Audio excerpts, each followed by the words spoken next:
Welcome to the season finale of GAPcast. I'll Season be your finale? host. Yeah. We're stopping? We didn't have a meeting. Welcome back to the GAPcast. My name is Guillermo, here to provide you a neuroscientific perspective on pop psychology. Here with my co-hosts. I'm Abraham. Welcome to the drug cast. I mean the GAPcast. He's right. I'm here to be filled with knowledge. My name is Peter, and I'll be giving you guys pop psychology. And speaking of drugs, today's topic is going to be about addiction. All right, so addiction. Was something I want to address from the get-go. So when I took a neuroscience class, my professor said that in psychology, we don't really call it addiction. We call it something called substance use disorder. And the reason is because addiction has a lot of negative and positive connotations. And we want to make sure that we don't stigmatize people with drug issues.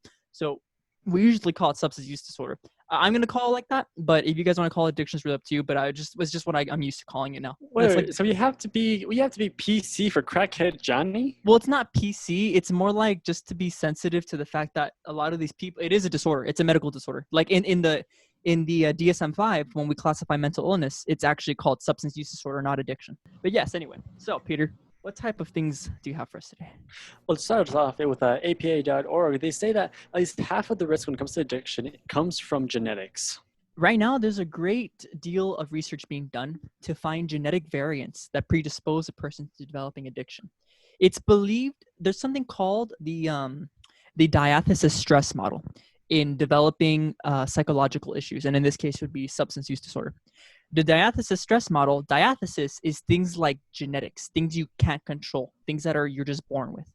And then the other thing is stress, just basically stressors in your environment that push you to developing a particular disorder, in this case, drug use, right?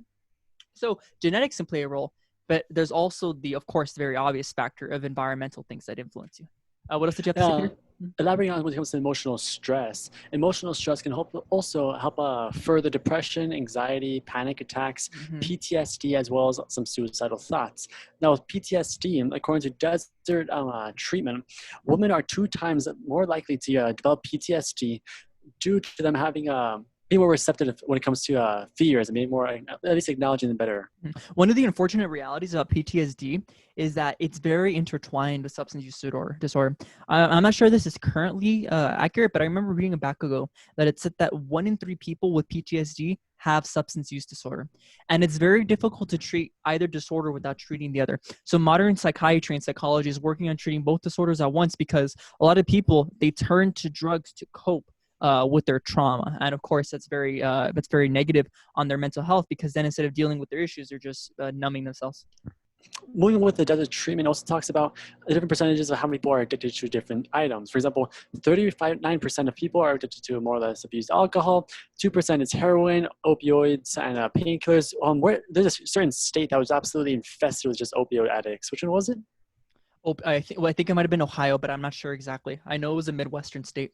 A lot of people were dying from opioid overdose. It's very sad. And didn't that come from the fact that a lot of opioid companies were really hammering down those kind of products onto doctors, and doctors are prescribing it to their patients even though it was not necessary? It was a catastrophe. So the company Purdue Pharmaceuticals, they were marketing to doctors aggressively, giving them like incentives to basically overprescribe for things that aren't even necessary for opioids. Opioids are considered like the last line of medication they use to treat pain because they're just so addictive. And doctors were overprescribing them. People got hooked. And then when their supply ran out, they would turn to illegal drugs like heroin. The problem is heroin is much more potent. Some of them would just overdose and die. Other times contaminated with like fentanyl, which is even more potent than heroin, and they overdose from that as well. So the pharmaceutical company Purdue actually got sued by the state's AG, and now they had to declare bankruptcy because of what they did. And I think they wanted to actually press charges on them too, which is good. They broke the law there. Now, 1% is cocaine, 8% is marijuana. Now, contrast to popular belief, you can get addicted to marijuana. Indeed, you can. I was going to say that marijuana, even though it is not as addictive as cocaine and heroin, those are like one of the most addictive drugs, you can still develop a physical dependency on it. There are people that literally need to smoke marijuana to function. It's like any other drug, really. Like Coffee. Would coffee be considered an addiction because it gives you a stimulus? So I thought this was interesting. I read up on this a while back ago. You can have a physical dependence on coffee. Dependence in this case means that if you were to suddenly stop taking it, you would have physical withdrawal effects. You would basically feel like headaches. You would feel all irritable. You would feel all tired and everything. But currently, you can't be addicted to coffee by psychological standards. You can only be physically dependent on it. And really, this is just a matter of nuance. I don't think the DSM wants to classify coffee addiction as a real addiction because it's not something that's so problematic, really. But you can, for sure, get a physical dependence on it. Now, if I'm not mistaken, an addiction will be something that you consider that you cannot stop taking, even though it is detrimental to your life, your social life, even economic, different aspects of your life. It just ruins you, but you still continue to take it because you're dependent on it. Then it will be considered an addiction. Is that correct? Well, the thing is, addiction doesn't have a definition in the DSM, like I was saying. The substance use disorder does. And there's various classifications that you use to diagnose somebody with it. One of the three main ones is cravings for the drug, withdrawal, and tolerance. So basically, cravings is like when you stop taking it, you just have an itch to use it again. Withdrawals is like I mentioned with coffee. You stop taking it and you have the opposite of the drug. So for instance, heroin, it sedates you. It gives you constipation. It slows your breath. And then when you stop, because the body compensates, it does the opposite. It accelerates your breathing. You get all irritable. And some people, they literally have diarrhea from it, right? So it's pretty crazy. So that's withdrawals. And then tolerance. So tolerance is a phenomena where basically you need more of a drug to achieve the same biological effect. And there are various reasons why tolerance occurs. There is the metabolic tolerance, which basically occurs because your body produces more enzyme to break down the drug as you take more of it. There is also the pharmacodynamic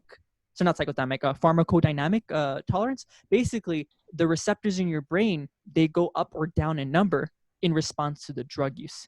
And there's also the social tolerance.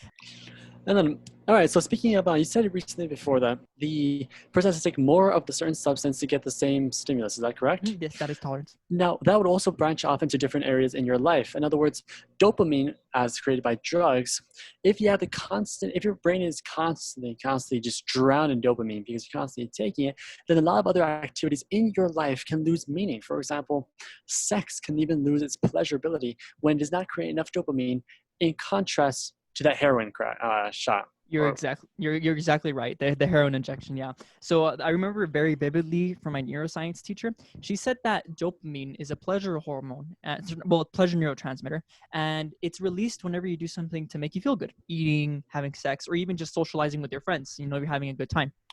But then once you start taking drugs to artificially boost your levels of dopamine, it just doesn't compare to the normal activities that you're doing.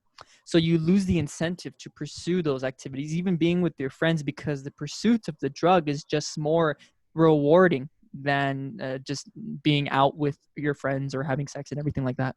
Do they call that chasing the unicorn or something like that? Chasing the dragon, no, exactly. Dragon, man. Chasing the dragon, yeah, exactly. That's exactly it. And that one's pretty common with heroin because you build a tolerance to heroin very quickly. It's really interesting. A person who is a novice heroin user, he can overdose with the dose of an experienced heroin user because the experienced heroin user has to have so much heroin to feel the same effect as a novice. That just sounds so draining on your wallet, for starters. Buying that many drugs, yeah. Speaking up to something that might be controversial among half the viewers in our... Half the viewers, exactly. Masturbation, at least I can only speak behalf of guys, is if you constantly do it, if you seek it as an addiction or seek it as a way to constantly boost your dopamine levels, would those negative side effects also apply to you? I don't think currently masturbation addiction is classified as an addiction or as a disorder in the DSM. However, if it's something so when we classify a disorder, it has to meet a few criteria. Mostly it has to be dysfunctional. It has to be, it basically has to cause a problem in your social life. So for instance, if you're engaging in that behavior to the point where you're neglecting your responsibilities and your life is taking a hit because of it, then you should probably seek help. But if you just do it normally, casually, and it doesn't disrupt your well-being, then It's actually... what? Just casually? Casually, yeah, every once in a while. Science has found that it actually could be beneficial to your mental health and your hormone cycles. So you just have to be careful not to overdo it. It's like with anything. Just the morning jack off, just the casual thing. Yeah, the casual thing. You got it. So it's not necessarily a bad thing it's a bad thing when you start abusing it. It's like with alcohol. When your fingers start falling off, maybe you're going a little too far. That's probably a little too fast. But now I actually want to go on to some different personality traits found in people with addicts.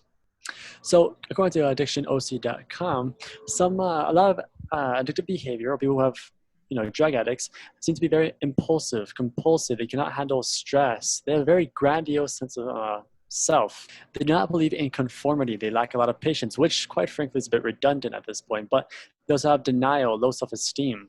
Those are different kind of personality traits found within people who have addiction.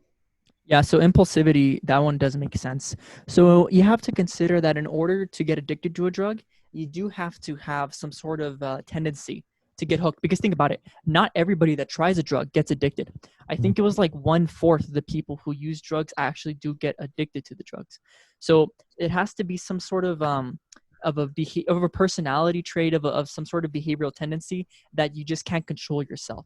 Low self-esteem would factor into the coping. You use drugs to numb that low self-esteem feeling. But yeah, it would be hard for me to define all drug users. People with substance use disorder under an umbrella, but there certainly is a lot of characteristics that they exhibit that makes them have the disorder. And yes, according to the Association of Psychological Sciences, it is between 20 and 30%. So yeah, it's about more or less 1/4 of the. Oh wow! I get the number off the top of my. I remember reading that like years ago. Wow. Okay. Oh, neat. Now, speaking of a different study, back in Vietnam, soldiers were used to be addicted on, I believe it was, what is it, crack?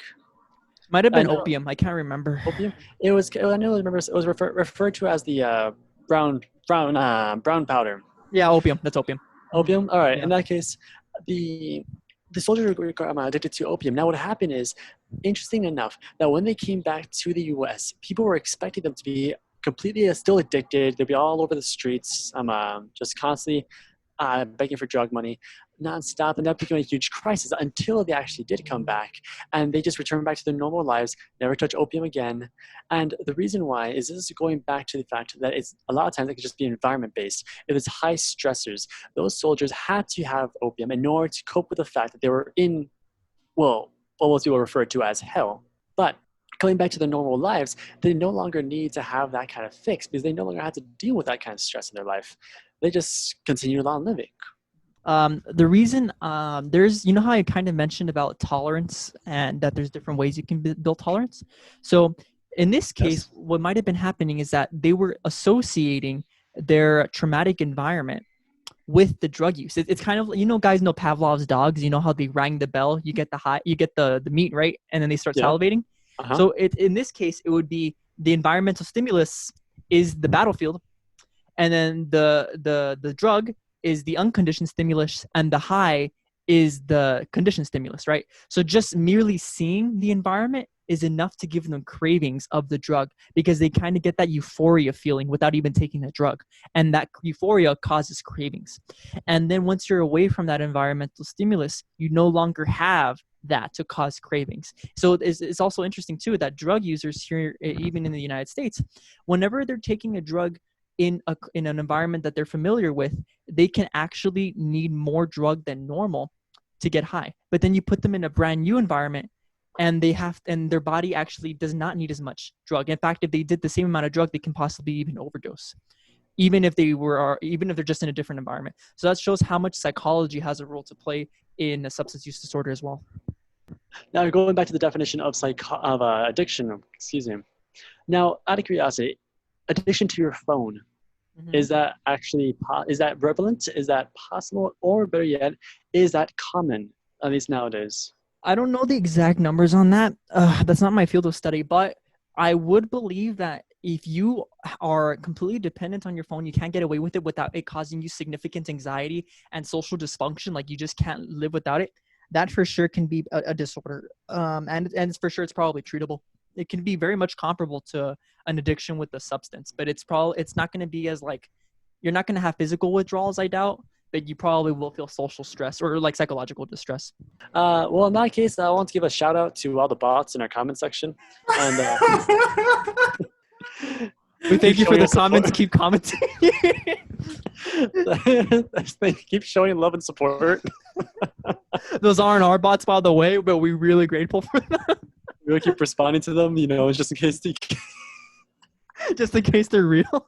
And if you are real, we have a sincere apology for you guys. But until otherwise, Yes, be on the lookout for our apology video. I actually have something that I want to add. So from my neuroscience lab, we study the effects of high-fat diet on basically drug addiction or drug abuse, right?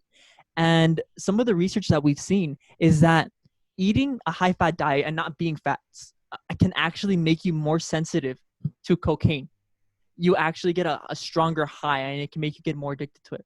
So if this is to translate over into humans, because these studies are ran on rats, think about it. That means people who eat high-fat diet, they don't even have to be overweight. Like they eat McDonald's every day or something. They actually may get addicted to drugs more quickly than the rest of the general population. So basically, people who only eat McDonald's, so basically poor people, and people who have access to drugs, so poor people. You see the problem? You see the problem, right? That's why it's significant that this is being studied. Peter, are you accusing our great president of being poor? Because remember that time when he got those basketball players McDonald's? Remember that?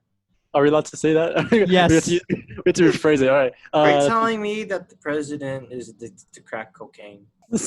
Great work ethic. I have allergies, guys. Oh my god. And that's everything we have for you today on the GAPcast. I am Guillermo. And I am Abraham. See you when we see you. If we get enough funding for the next season, you might see us. I don't know. Is it still the season finale? Or? No, it's a series finale, but our budget of $0. We officially ran out. Bye. Bye. Be safe.